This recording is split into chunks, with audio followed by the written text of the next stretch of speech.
Mapagpalang araw po sa inyong lahat. Ito na naman pong inyong kaibigan, Jesus, Brother Manny Bautista. Maglalaban na naman po tayo.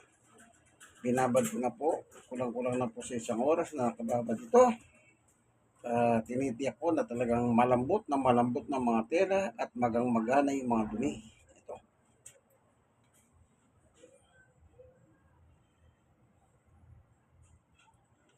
Yan. Kaya pwede na po natin paandarin ang washing machine para makapag wash na siya. Po, isa po ako senior, 64, stroke nose, 6 years and 10 months, 11 months. At PWD yung tuhod ko, 6 years and 11 months. Kaya pandarin na po natin. Pero bago natin paandarin, ayon kay Apostol Pablo, Colosas 3:17. Ano man ang inyong ginagawa sa salita o sa gawa, ang sabi niya, ipagkatiwala ninyo sa Diyos sa pangalan ni Jesus. Kaya manalangin po tayo. Panginoon Diyos, sa aming Ama na makapangyarihan sa lahat, minsan pa, ako po'y dumudulog sa luklukan ng iyong biyaya. Ang dinudulog ko po sa iyo ay ang aking paglalaba, na sana wag mong magkaroon ng aberya sa tubig, kuryente at sa washing machine. Sapagkat ikaw lamang po pwede namin pagkatiwala, kagaya ng turo at aral ni Apostol Pablo, Colosas 3:17. Maraming salamat po, pinagtagumpay mo na po, Panginoon Diyos, ang aking kahilingan. Sa ngalan ni Jesus, amen. Okay, pandarin na po natin. Power. Yun. Power na po yan. Sa tubig, kailangan 5. Wash. Meron siyang 20 minutos.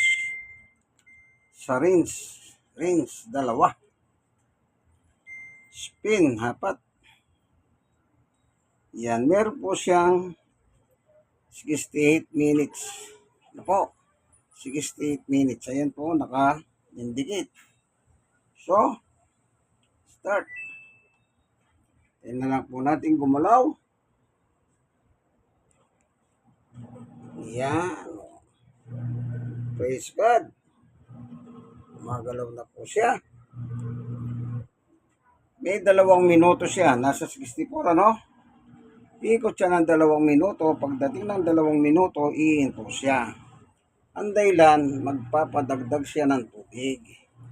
Dadagdagan lang ayon sa gusto niya hanggang labi ng washing machine. Huwag niyo palalampas kasi tatapon niyo yun. Okay? Yan. Dicolor, hindi kumukupas. Assorted. Dicolor, hindi kumukupas. Antayin natin yung kanyang paghingi ng tubig. Yan, tuloy-tuloy lang. After 2 minutes, 64, 63 na. 1 minute na lang. No, 1 minute na lang. Tingnan natin. Meron pa akong konting tubig dito sa timba. Kaya idadagdag natin. Huwag nyo basta bubuksan ng takip. Huwag. Kasi pag binuksan nyo, maandar, babalik kayo sa simula. Po, yan. Antayin na natin. Nasa 62 na siya. Okay? Kailan natin siyang huminto. Pag huminto, lagay natin itong konting tubig na ito. Ganun lang po kasimple ang kanyang trabaho. Yan. Naka-program na po kasi ang washing machine na ito. Okay, yan. Huminto na. So, ilalagay natin ngayon to.